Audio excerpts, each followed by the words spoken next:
আসসালামু আলাইকুম, কেমন আছেন সবাই? আশা করি সবাই ভালো আছেন। আলহামদুলিল্লাহ আমরা অনেক ভালো আছি। তো এখান থেকে সকাল সকাল নাস্তা পানি খাওয়া দাওয়া করে ঘরের কাজকাম সেরে এলাম ছাদে, কিছু কাপড় ধুইছিলাম।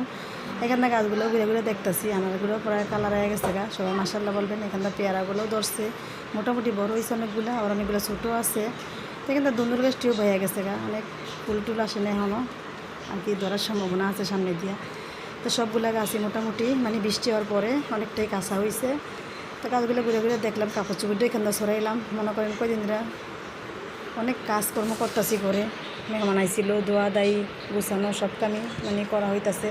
এখানটা রঙ্গমালা ফুলগুলো অনেক ফুটে রয়েছে সুন্দর করে। দেখেন আপনারা কী নামে চিনেন এই ফুলগুলো, তো অবশ্যই জানাবেন। এখানে ড্রাগনও ধরছে, একটা ঢেঁড়স গাছ হয়েছে, ঢেঁড়স গাছটা তো দু একটা দূর ছিল, নিয়ে গেছে। তো এখান থেকে যে একটা ড্রাগন, তিনটা ড্রাগন হয়েছে, মনে দুইটা মনে বাঁচত না, একটা মনে হয় বাঁচবো সম্ভবত, একটা কাঁচা আছে। তো সবগুলো গাছই ঘুরে ঘুরে দেখলাম। যে যে জায়গা থেকে দেখছেন ভিডিওটা অবশ্যই কমেন্টসের মাধ্যমে জানাবেন কোন জায়গা থেকে দেখছেন। আর লাইক সাবস্ক্রাইব করবেন, লাইক কমেন্ট শেয়ার করে দিবেন ভিডিওটা, আমাদের ভিডিওর পাশেই সবসময় থাকবেন। তাই কি এই ফুল গাছটা আপনারা কী নামে চিনেন তা অবশ্যই জানাবেন। এটা আমরা থেকে কাঠগোলাপ নামে চিনি, অনেকে অনেক জায়গার থেকে অনেক নামেই পরিচিত এই ফুলটা।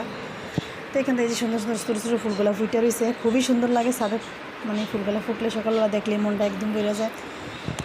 তো আমি প্রতিদিনই কী করি, ছাদে গেলে আর কি ঘুরে ঘুরে গাছগুলো দিই, অনেক ভালো লাগে আমার কাছে।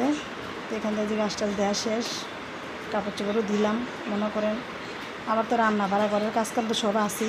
তো এখান থেকে আগের কিছু কাপড় চোপড় ছিল, পাপোশ পাম্পোশ এগুলো দিয়েছিলাম, এগুলো শুকিয়ে গেছে, নিয়ে যাবো।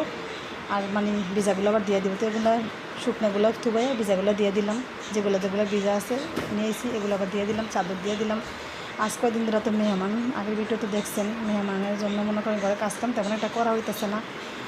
তো এই জন্য আর কি কাপড়গুলো নিয়ে আসা শুকনোগুলো বাস করে নিতেছি এখানটা রান্নাও বসাই দিছি, ভাত হইতেছে চুলার ভিতরে। তো কাপড়গুলো গুছাই নিলাম, নেওয়ার পরে আর কি ওই চাদরটাও বিছাইলাই, যা করি তাই তো আগুয়ায়।